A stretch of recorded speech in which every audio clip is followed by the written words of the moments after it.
Mesdames et messieurs, bonjour.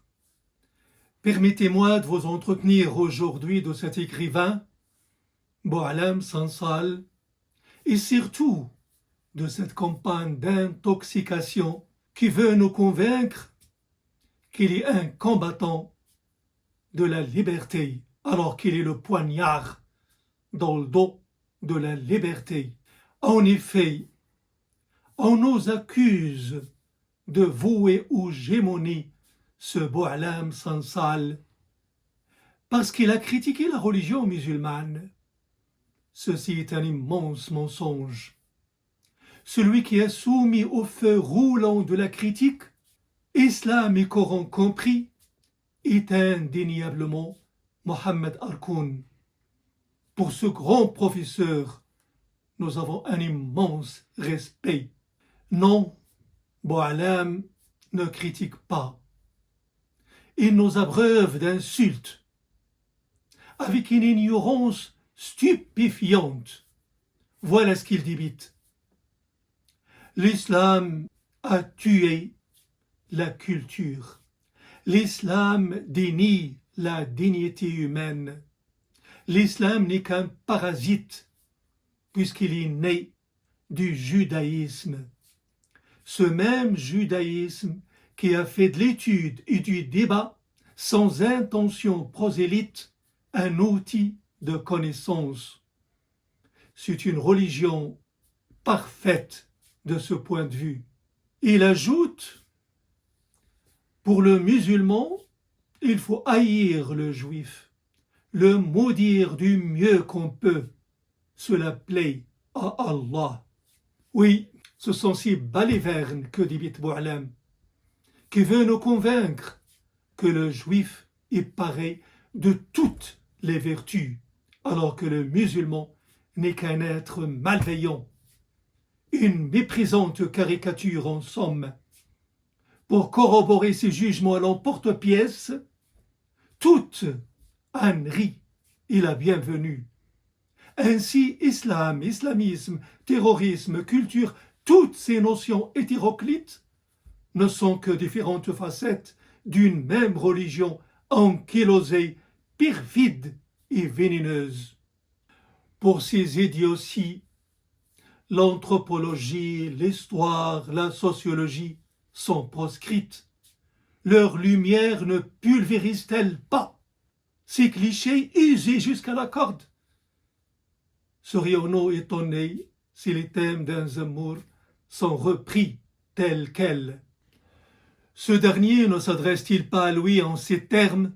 « Boualem, mon ami, combattant de la liberté. » Mais de quelle liberté s'agit-il? Est-ce liberté ou liberticide? Écoutons ce dialogue surréaliste. Boualem affirme: la France, en voie de rapide islamisation, l'islam qui fera perdre à la France son âme.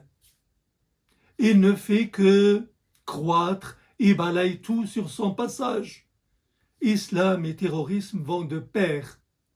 L'autre chantre de la fachosphère, France Olivier Gisbert, lui répond tendrement: nous avons aujourd'hui la preuve que tu avais raison, cher prophète. Mais de quel prophète s'agit-il? De quelle cause? De quelle guerre civile? De quelle haine contre ces musulmans accusés de faire de leur fierté un article de foi? Pour ces écrivaillons, les Palestiniens, les musulmans, les Arabes ne sont que des objets dénués de droit. Seul le juif incarne la perfection et il faut se prosterner devant lui. Boualem se croit tout permis. N'a-t-il pas fait son allié à Israël? N'a-t-il pas sangloté devant le mur de lamentation qui, par repentance, génuflexion à l'appui? De son côté, Kamel Daoud, qui chiale pour son ami, pour son frère Boualem, parle des terroristes palestiniens qui n'ont d'autre préoccupation que d'exterminer les Juifs, et ceci au moment où Gaza est à feu et à sang, sous la furule de la machine israélienne de l'épuration ethnique. Le régime algérien qui suscite leur haine et celle de la fachosphère, non pas à cause du non-respect des droits de l'homme, comme ils le prétendent, mais parce que il a commis le crime impardonnable d'être le chef de file des pays arabes au Conseil de sécurité de l'ONU, a dénoncé vigoureusement le génocide israélien. C'est à cause de cela que Boualem part en guerre contre son propre pays, souhaitant le voir se disloquer au profit d'un Maroc en odeur de sainteté, puisqu'il est en pleine normalisation avec Israël. Un intellectuel qui urine sur une mosquée et qui lèche le plancher d'une synagogue n'est qu'un pauvre air qui souille mosquée et synagogue. Que reste-t-il de ce Tar Ben Jelloun qui conspue la cause palestinienne en s'agenouillant devant Israël, pleurant sur son frère et ami, Sansal? Il est vrai que l'écriture taharienne interrogeait jadis les signes des mystères de notre âme marocaine. Aujourd'hui, elle n'est que crotte de bic. Si ce n'est pas le même style, est-ce le même auteur? Fallait-il que l'extrême droite soit ce marécage fangeux dans lequel barbotent ces canards boiteux? Dieu a créé le serpent pour qu'il rompe toute sa vie, mais il a créé l'homme pour qu'il se redresse afin de contempler soleil et étoiles. L'écrivain qui adopte la posture du serpent finit par n'avoir d'encre que son venin fatal. Dieu ne s'est-il pas adressé à l'écrivain en ces termes? Moi j'ai créé l'homme et la femme, mais à toi, je t'offre le pouvoir d'insuffler à ce couple infernal amour, ivresse et éthique. Ceux qui respectent ce pacte sacré nous donnent fierté et honneur. Mais ceux qui le transgressent nous donnent la nausée, tant leur décadence morale nous scandalise. Mais nous misons sur ces enfants de l'aube qui effaceront ces gribouillages déshonorants.